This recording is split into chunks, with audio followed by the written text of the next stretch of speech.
Lah niki enten kali, Den. Lumrahe lek enten kali niku nggih pun dugi teng tapel wates lho. Kaya-kayane sing ngono. Lah iki pawongan buaya darat dari mana? Panjenengan menika ngantos wonten ing papan mriki sinten panjenengan? Panjenengan pun nggawa Majapahit aku. Nggih, pangapunten. Kula menika Jaya Kusuma. Kula badhe tumuju wonten ing kutha Raja Majapahit. Dereng mangertosi.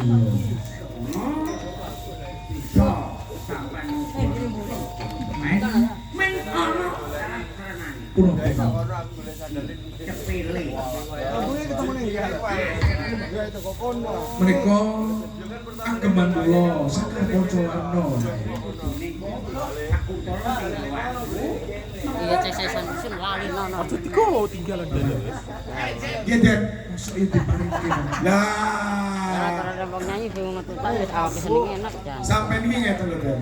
Awak gumur. Sampai mau tujuannya sampai nang Kutha Raja. Biro dalah kok pekunjung.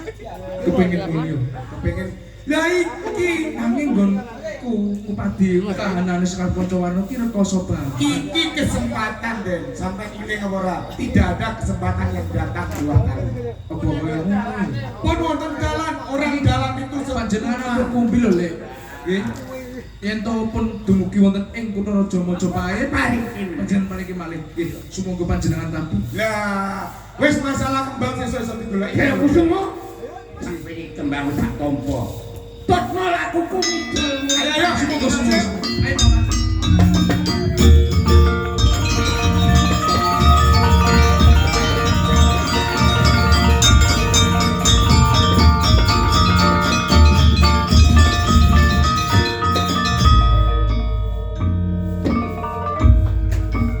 Terus jenengan iki kok muteng Majapahit, ajenge mulya. Kok malah tetu-tetu mriki lho, Den. Kok malah tilem lho. Den, Dulu apa to? iki ora turu. Nyapa terus? Ora ono sing beres lho. Apa to kok aja gede-gedeni to kowe? Nyebut sopane kok malah kocak teko regane. Nyapa to? Aja kono mau. Majapahit. Nyapa Majapahit? Sing merjayani Lho. Panjenengan sedo. sedo. Yo malah Den. Majapahit. Tetu mriki, Den. Dosa atiku Majapahit. Wong perkara kembang. Kowe malah milani Jawa. Ditenono kowe. Ben diluk dhisik, ora terus. Tidak.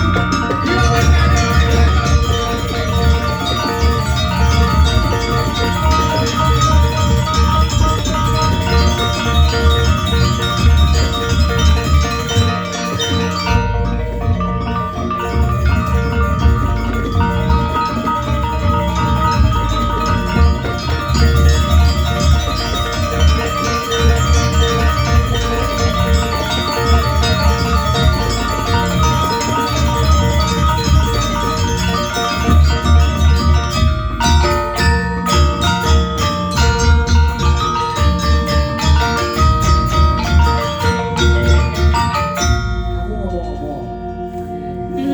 Ora sembarangan wong bisa budal ora iku raja, ya ta? Awak dhewe iki golek nawi to. Menawa awak dhewe iso mulya tenan ra seneng to. Lah ngene ceritane piye ki mulya? Nek ini mulya kok malah ketaten kaya ngene. Ayo, Lek. Wis Bagus. iki mau yo wis dalane pangeran Gusti. Iki gara-gara nek awakmu lho, Pak. Kok iso Wis to nyalahne rasa aku? salah penyalahne. Lho bisiki aku lho. Bisane kok kon ngekekne. Lah yo kepengin mulya gek Lah kono mau janjine wis Alah, Bu. Bu, turu aku. malah kok tinggal turu. Ya aku pengen turu pisan to. terus sing jaga pesariane penjarane dhewe sapa cah? Wis iki pancen salahku gak apa-apa. Aku tak ngusik.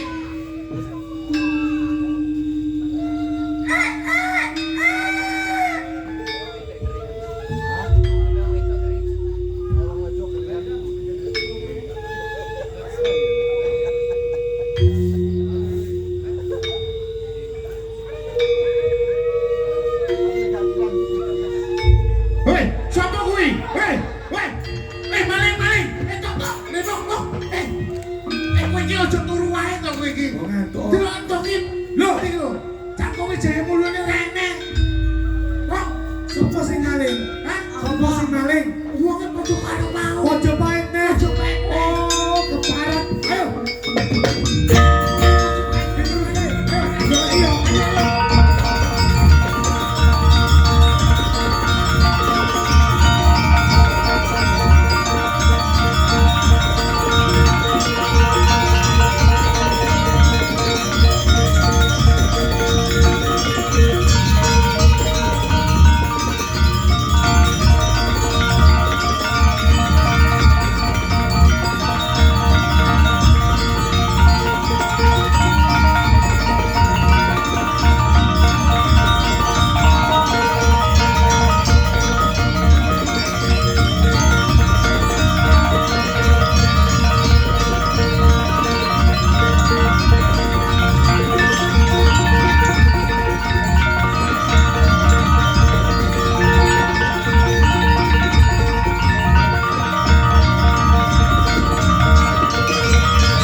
Mugi-mugi kemawon ya. Janjine kudu ditepati lho sayang.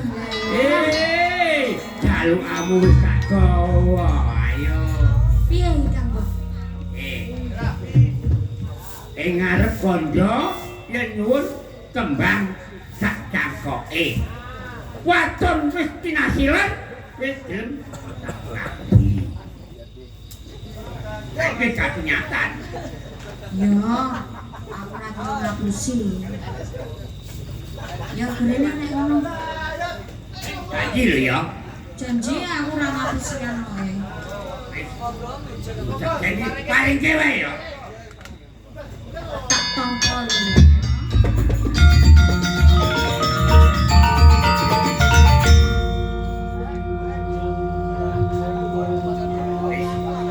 Kembang sak cangkoke gawe apa? Ya ayo. Ayo ning ndi to? Kawen to. Lho, sing hati-hati. Ayo. Umume wong rabi iki ya Gene. macak sing ganteng. Iki kurang ganteng. Ning sablon, Hei, ning salon. Oh. Tak kira ning sablon. Oh ya bener. Tiap dadi nganten usah. Macak sing ganteng iki. Cukur sik. Ono. Tak ngose. Sak brengose. Sak Wedi. Ayo, bujang. sing hati-hati.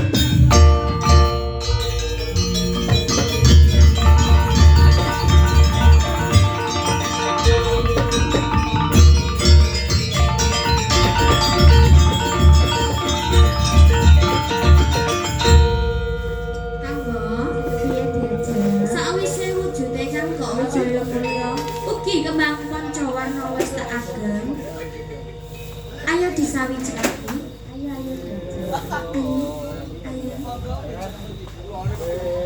Ayo.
sapa wae? Aku Sundarawati. Dewi Sundarawati. Lah selirane sih Aku Jaya Kusuma wong ayu. Jaya Kusuma. Loh. Kok panjenengan saged mlebet ana kene? Nggih. Tak lalopoke wong ayu. Gonku nganti ana ing papan kene ing ngarep slirane ngagem kahanane Cangkok Wijaya Mulya kelawan Setrapaca Warna. Kuwi kena ndak ibaratake sukma lan ragaku. Dadi yen to cangkok lan kembang kuwi mau disawijikake, ya aku pawujudane ngono. Oh, wujudanipun panjenengan. Nanging kok aku ki dulu sepisan ketemu slirane wis duweni rasa tresno. Duweni rasa tresno. Kula nggih semanten ugi lho Kang Mas. Jadi slirane ngimbangi katresnaku. Nggih. Pacaran nek ngono. Nggih. Candrane kadya widodari kang nganti Jawa. Aku tresno slirane wong ayu. Kula nggih tresno panjenengan lho Kang Mas.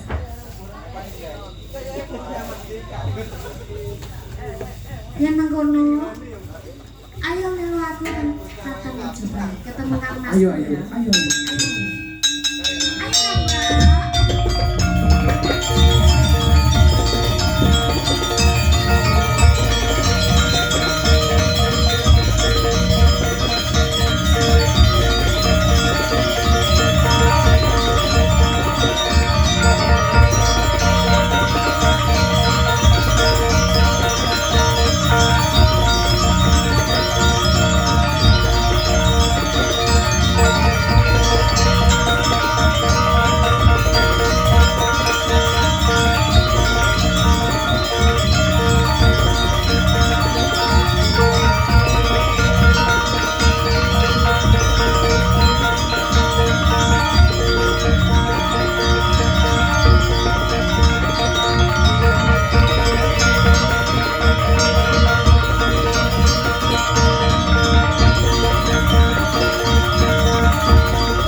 Diajeng Sundarawati njaluk bebono sing maneka warna ki apa ya bener? Maneka leres atur panjenengan dalem. Banjur apa Jakala Bilawa wis bisa minangkani? Maneka sampun. Wis keturutan Sampun. yen ngono aku sedelo maneh duwe Kakang Prabu Jakala Bilawa. Nggih. Lho, kae sapa kae?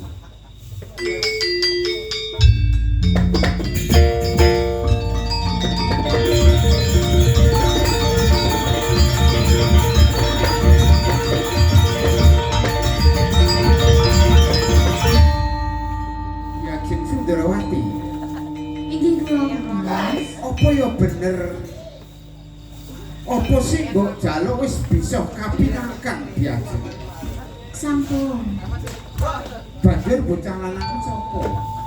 Niki asmanipun Kang Mas. Jaya Kusuma. Jaya Kusuma. Nggih. Ya kene kok sarimbitan marang Diajeng Sundarawati.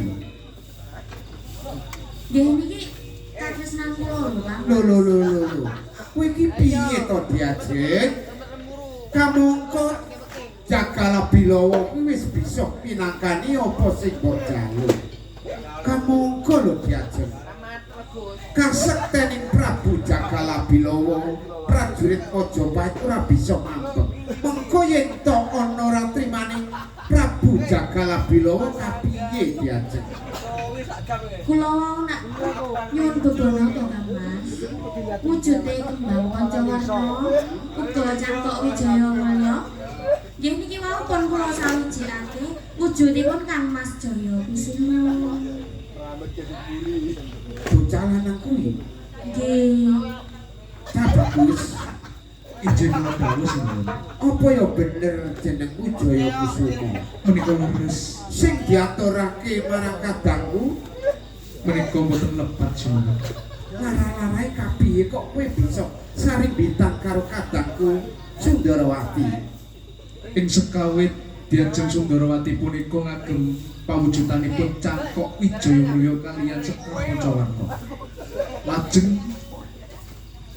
cangkok lan kembang punika disawijikake kaliyan Dewi Sundarawati nggih kula pawujudanipun sinuwun. Diajeng Prameswari. Kok aneh-aneh ya Diajeng. Lah iki lho kadang panjenengan kok nggih pinter sanget menika lho. Nemu wujuding kembang karo cangkok disawijikake kok dadi bocah bagus kaya ngono kuwi. Lah iki menika Jaya Kusuma. Iji kula dawuh. Jane kowe iki ngendi papan dunungmu? Kula menika saking Pertapan Sukma Ilang sinuwun. Saka desa. Iji. Apa kowe ya bener tresna marang adikku Sundarawati? Tresna kula menika mboten saged digambaraken sinuwun. Lah kowe piye Diajeng? kula nggih semanten mugi lho Kang Mas. Tresna sanget kaliyan Kang Mas Jaya Kusuma.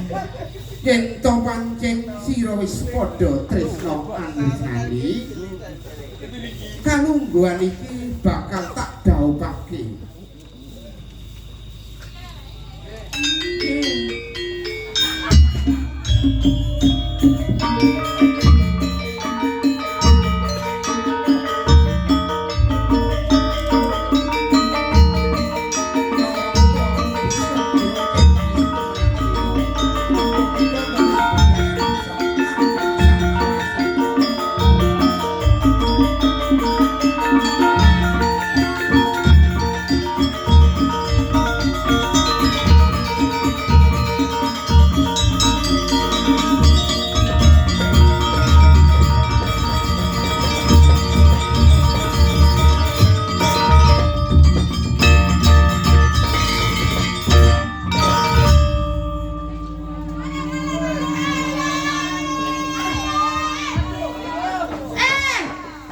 Bojoku iki kok mbok cekeli iki piye?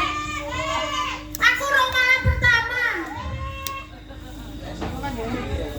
Piye lagi? Gorene. Kok iso bojomu meneh iki bojoku kok bojomu. Ini Kang Mas. Sampe wis dikandani aja sampe diwayuh kok sampe malah mayuh aku iki dos pundi to Kang Mas? Iki ya bojoku. Lah kok bojomu iki bojoku?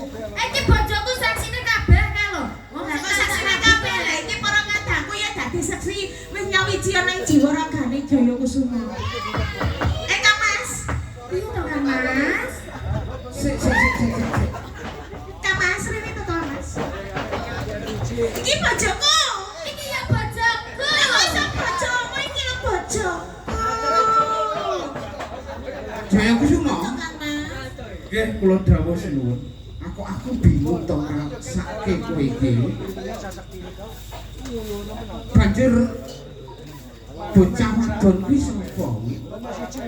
Menika Kanjeng Ratu Dewi Serang. Piye? Kanjeng Ratu Serang sinuwun. Kanjeng Ratu Sirang saka Bandolan Jalasutra. Menika lho. Lah kok iso teko papan kene iki piye? Menika sampun manjing wonten ing jiwaraga kula ingkang gadhahi Sekar Pancawarna punika nggih Kanjeng Ratu Serang sinuwun. Jaya Kusuma. Iji. Pernah apa kowe karo Kanjeng Ratu Sirang? Menika garwa kula. Lho. Kang Mas Jaya Kusuma menika garwa kula sinuwun. Ah, tenan to. Menika inggih Jaya Kusuma Inggih. arep kowe kandha marang aku yen to kowe tresna marang kadangku Jaya Sundarawati. Jebule kowe wis duwe bojo to? Menika kula ngimbangi katresnan Kanjeng Ratu Serang yen to Sekar Pancawarna punika dulungake dumateng kula sinuwun. Yen to kowe wis duwe bojo njur aku ki terus kepiye? Kula menika nggih tresna kaliyan Dewi Sundarawati. Sundarawati, Inggih kula Kang Mas. kamangka Jaya Kusuma ki wis duwe bojo, ratu ana ing Bandulan Jarasutra. Senajan topo gadah garwa, kula nggih tetep tresna kok Kang Mas. Ora gelo atimu. Lah nggih pripun pun kadung. Oh, ayo nek iso golek liyane lho sing elegan. Mboten. Tenan kowe tresna. Apa dikapak-kapakne nggih Kang Mas Jaya Kusuma lek kula. Yo.